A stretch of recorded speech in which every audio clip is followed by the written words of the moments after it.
제가 보니까 7년 동안 약 280명 정도 면접을 봤더라고요. 이들 중 대다수가 직장을 퇴사하게 된 결정적인 이유가 있더라고요. 공통적으로 3가지 정도의 이유가 있는데요. 아마 이 영상을 시청하고 계신 분들 중에도 퇴사를 고민하고 계신다거나 또는 이직을 고민하시는 분들도 이 3가지 이유 중에 하나일 거라고 생각합니다. 제가 면접을 볼 때 항상 처음에 여쭤보는 게 있어요. 하루아침에 이직을 해야겠다는 생각이 드신 게 아닐 텐데 전 직장에서는 어떤 그런 고충이나 갈증이 있으셨나요? 라고 제가 여쭤봅니다. 그리고 면접자분들의 얘기를 듣다 보면 충분히 공감이 되는 부분도 있고요. 근데 또 반대로 한편으로는 영업직을 시작해도 여기도 금방 그만두겠다 라는 안타까운 생각이 들게 하는 분들도 있고요. 우선 퇴사를 하는 사람들의 공통적인 이유를 보면요. 첫 번째는 단지 출퇴근 거리가 멀고 야근이 잦고 몸이 힘들어서입니다.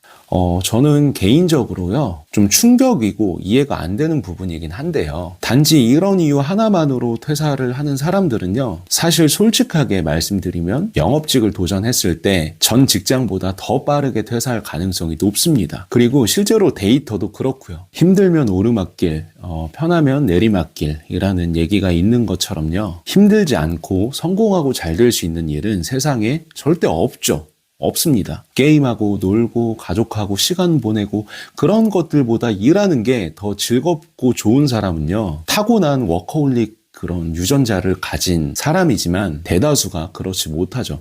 실제로 이미 성공한 사람들 중에 대다수도 그렇습니다. 회사를 다니던 도중에 회사가 먼 곳으로 이전을 했다거나 또는 내가 먼 곳으로 이사를 하지 않은 이상 처음에 입사할 때 출퇴근 그런 소요시간 같은 것들 다 알고 입사한 거 아니에요? 그리고 업무량과 회사 분위기도 초반에 어느 정도 다 파악을 했을 거라고 생각해요. 근데 쭉 다니다가 결국 그 이유 때문에 그만둔다는 건 사실 잘 되기는 어렵죠. 편함에 포커스가 맞춰져 있는 사람과 성장에 포커스가 맞춰져 있는 사람은 결과가 똑같을 수가 없습니다. 운동도 마찬가지잖아요. 다이어트를 하고 몸을 만드는 게 목표인데 정작 그 편함에 포커스가 맞춰져 있으면 헬스장 가서 러닝머신 몇 분 타면서 유튜브 좀 보다가 깔짝깔짝 하다가 올 거고, 성장에 포커스가 맞춰져 있는 사람은 내 한계보다 그 이상으로 에너지를 쏟고 거기서 생기는 근육통도 감내할 만큼 준비가 되어 있죠.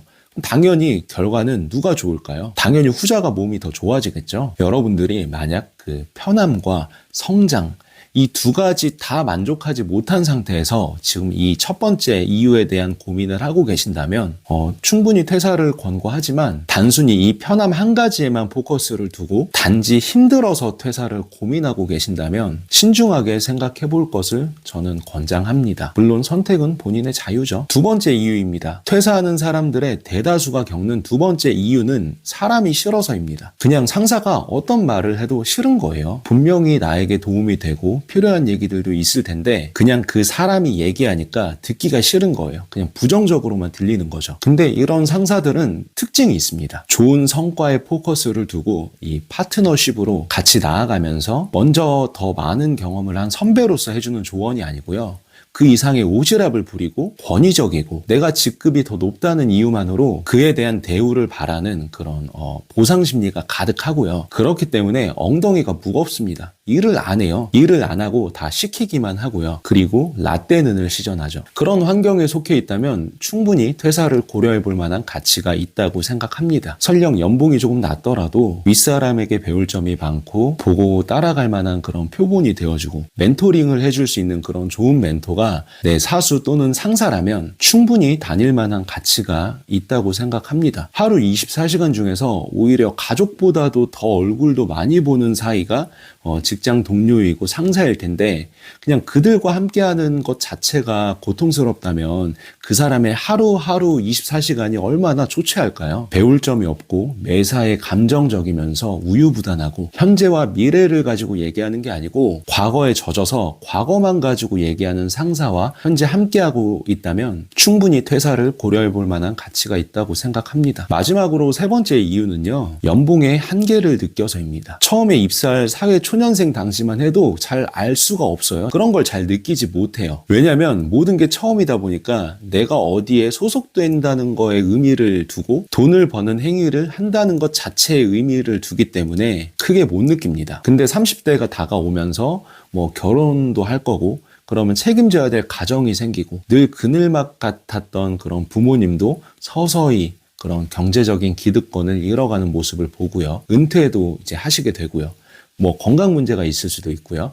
그러면서 곰곰이 생각을 하게 됩니다. 결국 연봉이 오르는 속도보다 물가나 부동산이 올라가는 속도가 훨씬 빠르기 때문에 그것들을 체감하게 되고요. 아무리 노력하고 열심히 해도 100% 이게 반영된다는 느낌도 안 들게 되고요. 그러면서 나보다 2년, 5년, 10년 먼저 입사한 그런 선배들의 연봉에 대해서도 궁금하게 되고요. 그 모습이 먼 훗날의 내 모습이라고 생각을 했을 때 숨이 턱 막히는 그런 느낌을 받고 한계를 느끼면서 퇴사를 하고 이직을 하는 사람들이 많습니다. 이게 세 번째 이유더라고요. 이 세 가지 이유에 대해서 지금 현재 겪고 계신다면 더 늦기 전에 스스로와의 대화를 많이 하셔야 합니다. 그리고 돌파구가 안 보인다면 내 노력과 능력을 100% 인정받을 수 있는 환경으로 옮겨간다거나 당장에 이직을 할 수가 없는 상황이라면 직장을 다니면서 본인의 능력을 키우는데 집중하셔야 돼요. 부동산 유료 경매 강의 사이트 같은 데도 들어가서 유료 강의도 듣고 공부도 하고 주말에 임장도 다니면서 여기저기 시야도 좀 넓히고 제2의 수입 파이프라인을 구축을 하는데 집중을 하셔야 합니다. 그렇게 집중하려고 하다 보면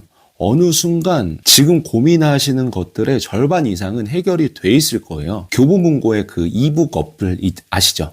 그 어플 다운받아서 책도 구매해서 출퇴근 간에 그런 책도 하루에 뭐 한 10장 정도? 씩 읽으면서 시야도 넓히고 그릇도 넓히기 위해서 계속해서 노력하고 자기 개발에 시간을 쏟는 것도 그 문제를 해결하는 방법 중에 하나입니다. 가장 믿었던 사람에게 배신당했을 때 그 비참하고 그 힘든 그 순간의 경험을 보통 살면서 한 번은 경험하지 않나요? 근데 그 순간은 정말 힘들지만 그 또한 지나가고 잊혀지고 결국 또 밝은 날이 오는 것처럼 내가 믿었던 직업에게 배신당했을 때 그 느낌은요. 내가 학업부터 해서 지금 현재 가지고 있는 이 직업, 이 믿었던 이 직업이 아닌 걸 좀 알게 됐을 때 배신당하는 느낌을 받게 되고 그러면서 퇴사와 이직을 고민하게 됩니다. 중요한 순간이고 올바른 결정을 해야 될 때라 복잡하고 힘드신 거 아는데 그 또한 지나가더라고요. 제가 10년 가까이 하던 그런 음악을 내려놨을 때 그런 감정이 강하게 들었는데 결국 시간은 흐르고 흘러서 영업직이라는 새로운 도전을 한 지도 어느덧 그 음악을 했던 세월만큼의 시간이 벌써 흘러버렸고 좋은 날은 왔습니다.